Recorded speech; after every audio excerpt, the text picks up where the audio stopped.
All right, so anyway, here's my wallet. And as you can see, my vaccine card does not fit in my wallet. All right, so as you can see, it doesn't fit in here. So we're going to pull her out, and we're going to show you how to make a digital passport for your vaccine card for COVID.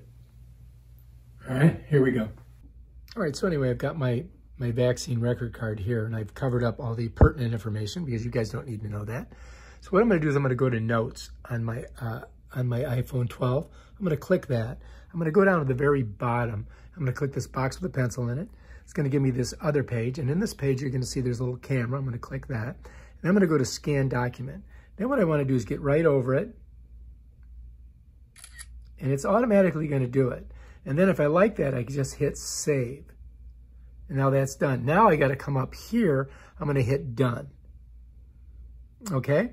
Now if we go to Folders, go to iCloud, there it is, my vaccination record. If you want to look at it, you just tap on it. And now if you need to show it to somebody, like you're getting on a plane or going to a restaurant or whatever the rules are, bam, you got it. Done. All right, if you like this video, please subscribe to my channel and check out my other awesome videos on how to do stuff on your iPhone. Peace out.